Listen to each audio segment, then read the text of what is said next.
नमस्कार, हिंदी साधन चैनल में आप सभी का एक बार फिर से हार्दिक स्वागत है। आज के इस वीडियो में तुलसीदास जो राम भक्ति सखा के प्रसिद्ध कवि थे उनके बारे में जानेंगे। तुलसीदास समन्वयवादी, समाज सुधारक और दार्शनिक विचारधारा के कवि थे। तो आइए हम इन सब पहलुओं पर चर्चा करते हैं और देखते हैं तुलसीदास किस प्रकार से समाज सुधार और दार्शनिक विचारधारा के कवि कहलाए।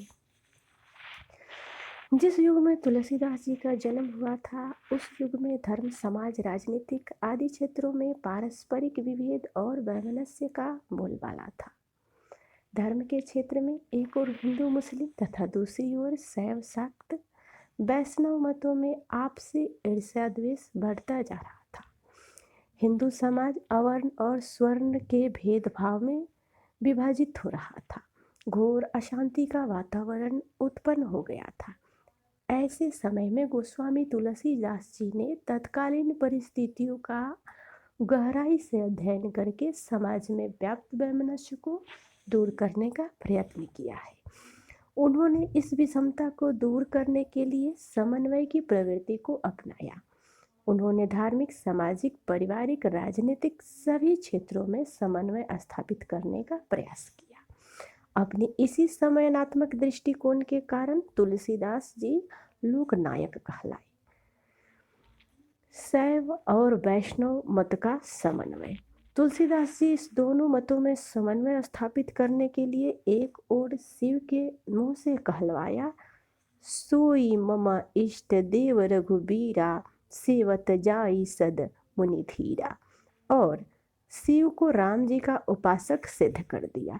तो वहीं दूसरी ओर उन्होंने राम से कहलवाया, शिव द्रोही मम दास कहाया, सो नर मोही सपने नहीं भाया।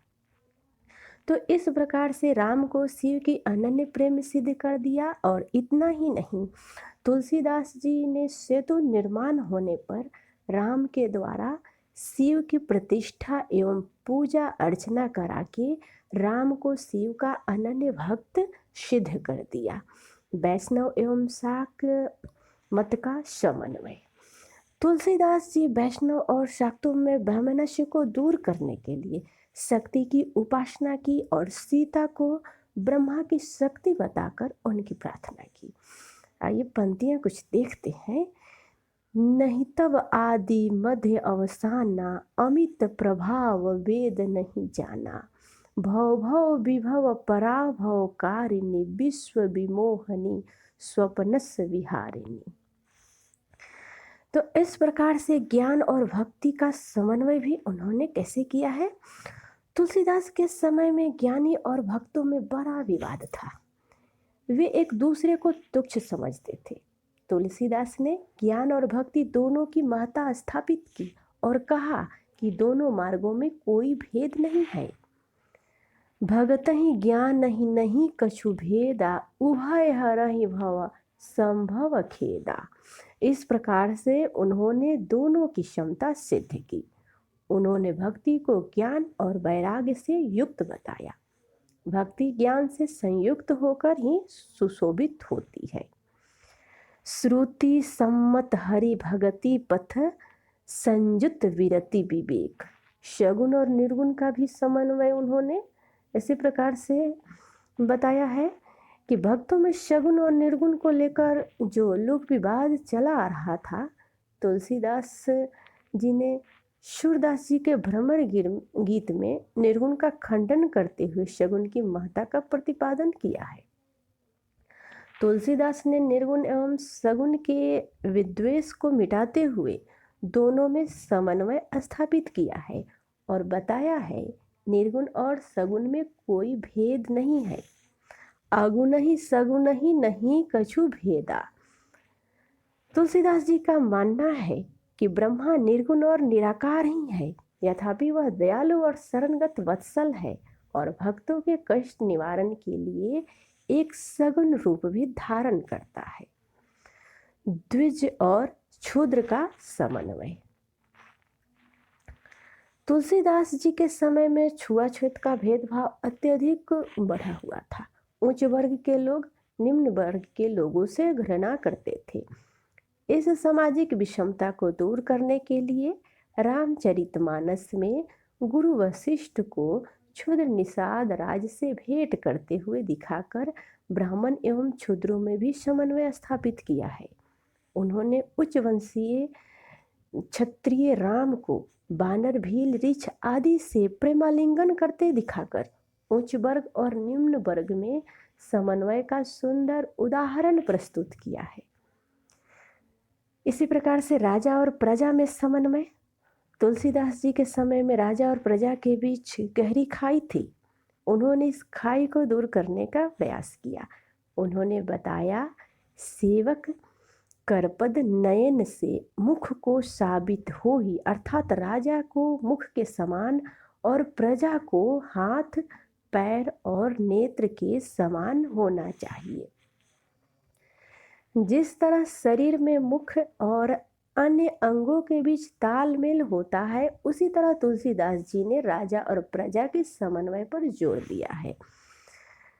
मुखिया मुख सो चाहिए, खान पान को एक, पालई पोसई सकल अंग, तुलसी सहित विवेक। साहित्य के क्षेत्र में समन्वय। तुलसीदास जी ने समन्वय की स्थापना हेतु अवधि और ब्रज दोनों में काव्य रचना की है। यही नहीं, उन्होंने रामचरितमानस में संस्कृत में श्लोकों की रचना की। उन्होंने मात्रिक और वर्णिक दोनों प्रकार के छंदों को अपनाया है। उन्होंने प्रबंध, मुक्तक और गीति सभी काव्य रूपों को सामान्य महत्व दिया है। अब दार्शनिक विचार को देख लेते हैं।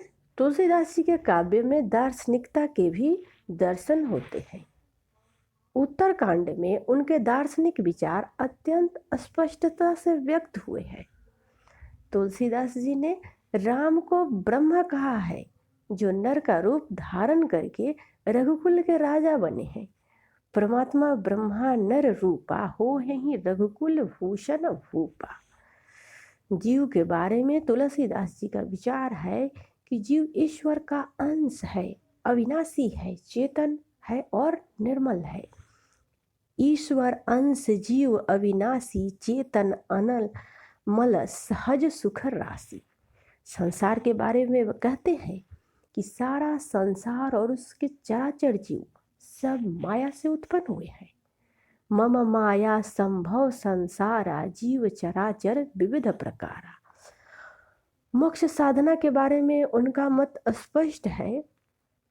ज्ञान मार्ग द्वारा मोक्ष पाना अत्यंत कठिन है, परंतु राम भजन द्वारा इच्छा न होते हुए भी यह प्राप्त किया जा सकता है। भक्ति स्वतंत्र सकल गुण खानी, बिन सतसंग न पावहीं प्राणी। पुण्य पुंज बिन मिलहि न शंता, सतसंगति करी सश्रुति अनंता। तुलसीदास जी और उनके काव्य के विषय में जितना कहा जाए उतना कम है। वे एक उच्च कोटि के समन्वयवादी कवि थे। उन्होंने जीवन के सभी क्षेत्रों में योगदान दिया है। इसीलिए तुलसीदास जी एक महान कवि, लोकनायक, सफल समाज सुधारक एवं समन्वयवाद के प्रतिष्ठापरक संत कहलाते हैं। रामचरितमानस तुलसीदास का सुदृढ़ कृति स्तंभ है, जिसके कारण वे संसार में श्रेष्ठ कवि के रूप में जाने जाते हैं। क्योंकि मानस का जो कथा शिल्प है, काव्य रूप, अलंकार, संयोजना, छंद, नियोजन और उनका प्रयोगात्मक सौंदर्य जो है, वो लोक सांस्कृतिक तथा जीवन मूल्यों का मनोवैज्ञानिक पक्ष अपने श्रेष्ठ रूप में लिया है। मुक्ति और भक्ति व्यक्तिगत वस्तुएं हैं। तुलसी का मुख्य प्रतिपाद भक्ति है, परंतु उन्होंने इस बात का ध्यान रखा है कि मनुष्य सामाजिक प्राणी है। समाज के प्रति भी व्यक्ति के कुछ कर्तव्य है, अतएव अपनी वृत्तियों के उदात्तीकरण के साथ ही उन्हें समाज का भी उन्नयन करना चाहिए।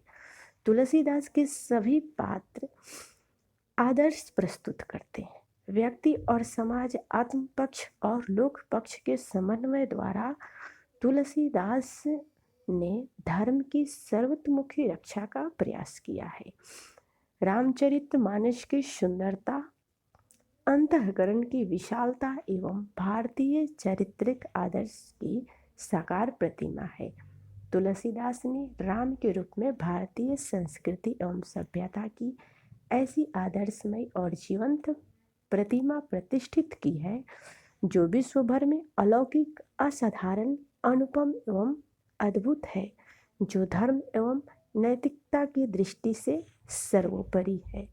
तो आज के इस वीडियो में इतना ही। अगले वीडियो में मिलते हैं, तब तक वीडियो देखने के लिए आप सभी को बहुत बहुत धन्यवाद।